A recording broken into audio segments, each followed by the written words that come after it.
C'est un peu... c'est intimide. C'est intimidant, mais vous êtes pas si intimidant que ça. On peut l'applaudir très fort, regardez. Là, t'es plus du tout intimidé. Comment? Plus du tout intimidé. Non, ça va.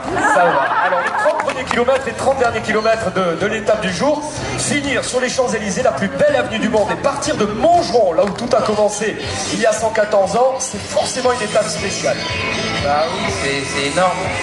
C'est énorme. Alors pour toi aujourd'hui, il y a une roue à suivre ou tu te sens le plus fort de l'équipe? Non, je suis loin d'être le plus fort.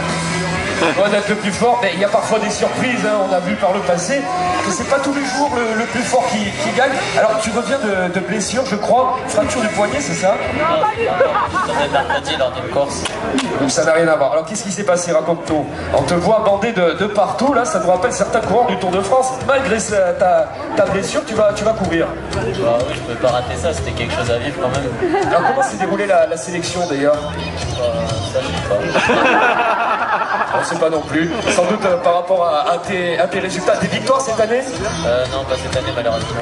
Ça viendra, hein, ouais. Quand on aura arrêté de chuter, t'inquiète pas, ça ira sur la ligne d'arrivée avec les bras levés. Pour toi, les victoires, parce que tu rigoles bien de ton copain, mais est-ce que tu as gagné toi cette année? Non, je suis pas gagné, je me suis pas tué le poignet. Oui, c'est toi qui t'es fracturé. Et c'est-à-dire qu'avec avec les manchettes, je voyais plus tout ça. C'était une fracture d'un vélo, j'imagine.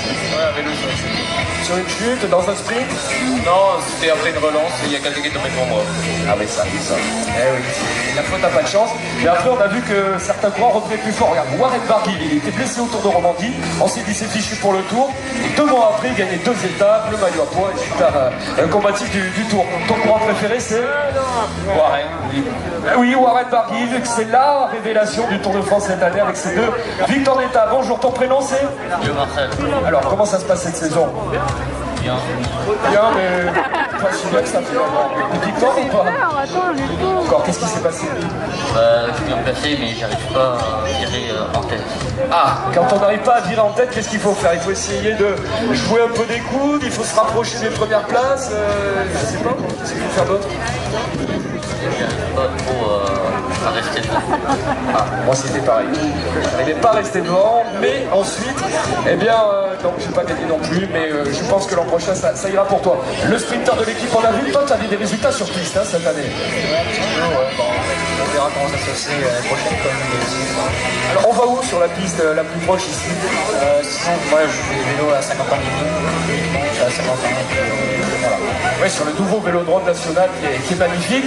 Ton modèle dans le cyclisme, dans le peloton du Tour de France? Je suis encore fan de l'FDJ, malheureusement ils sont plus trop nombreux, mais non, j'aime bien André Greipel aussi. André Greipel, ah pourquoi pas pour la victoire cet après-midi, André Greipel qui a déjà remporté les 2 dernières arrivées aux Champs-Élysées, Marc. Oui, il a gagné en 2016, il a gagné en 2015. André Greipel pourrait faire figure de favori pour cette étape d'aujourd'hui.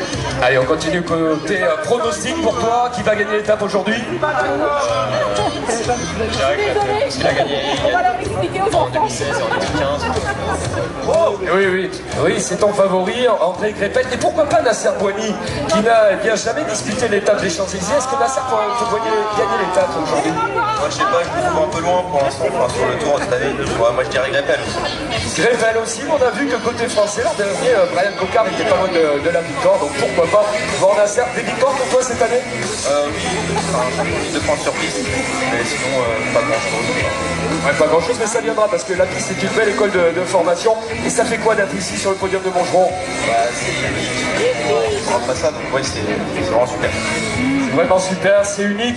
Et je pense que pour que leur souvenir soit véritablement unique, on peut tous les applaudir. Ce sera une journée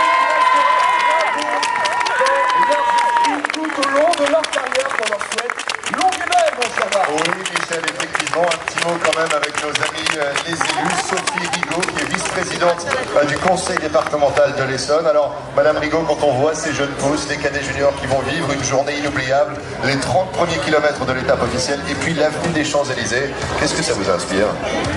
Beaucoup de plaisir.